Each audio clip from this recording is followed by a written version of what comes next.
दूसरा निर्वासित हो गया है। एक भाई के लिए एक मां ने सत्ता की व्यवस्था कर दी, दूसरा भाई निर्वासित हो गया है।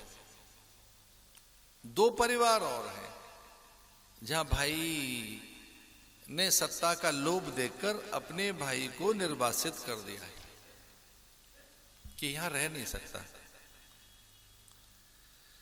सुग्रीव के भीतर लोभ दिखा जब बाली को, तो बाली ने उसे निर्वासित कर दिया।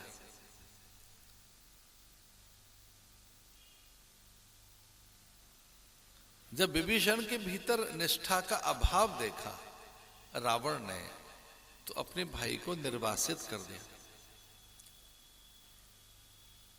लक्ष्मण के कहने पर नहीं,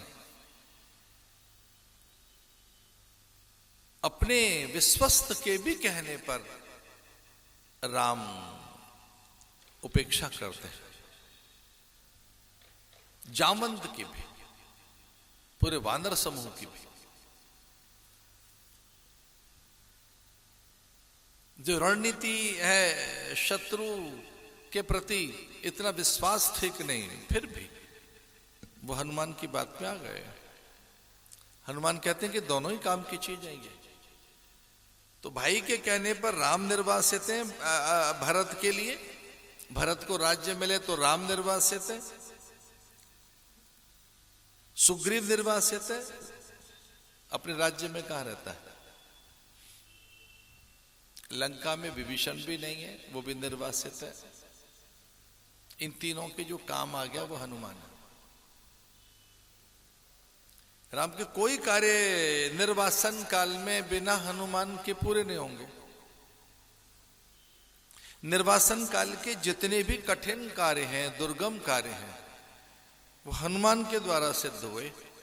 संजीवनी बूटी लेके आना हो, ऐरावण की कारा से मुक्ति दिलाना हो, गरुड़ को आकाश से लाकर नागपाश खोलना हो, या व्यूह रचना करना हो, अथवा लंका में जाकर सीता की सुध लाना हो,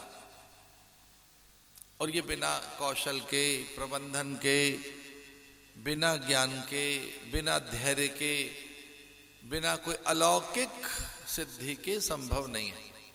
इसे पूरी रामायण में अगर आप उठाकर देखें तो तीनों के जो निर्वासित हैं, तीनों निर्वासित हैं, तीनों घर से बाहर हैं, तीनों के अधिकार छीन लिए गए, तीनों को घर रहने का अधिकार नहीं है।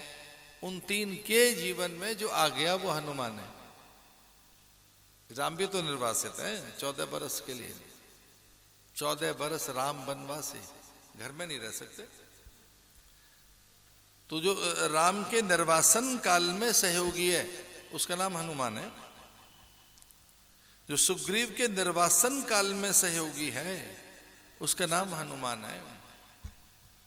जो विभीषण के निर्वासन काल में सहयोगी है उसका नाम हनुमान है।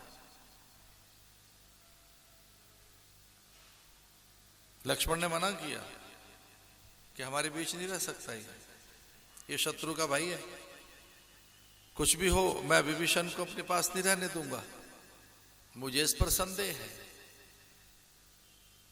सब कह रहे हैं जाने न जाए निशाचर माया, कामरूप के ही कारण आया।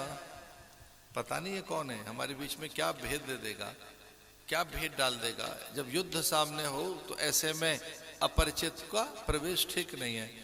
पर हनुमान के संकेत से सभी प्रसन्न हो गए। राम ने हनुमान की सम्मति मानी।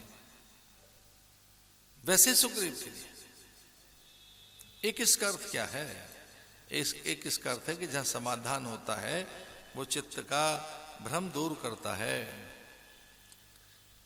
जो चित्त के संशय हैं, जो मन के द्वंद्व हैं, उनको समाधान केवल ज्ञान से मिलता है।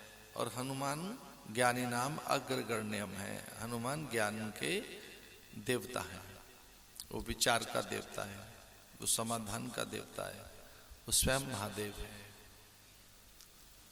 इसलिए कभी ऐसा लगे कि किसको भजें, कुछ अज्ञानी सामान्य भूतों की उपासना करेंगे या कुछ अन्य ऐसी उपासनाएं हैं जो तमोगुणी है, जो भीतर रजोगुण पैदा करती हैं, प्राय ऐसी क्रियाएं हैं जो बड़ी तामसिक हैं, कुछ ऐसी क्रियाएं हैं, उनसे विलग होकर विरत होकर हनुमत आराधन कीजिए।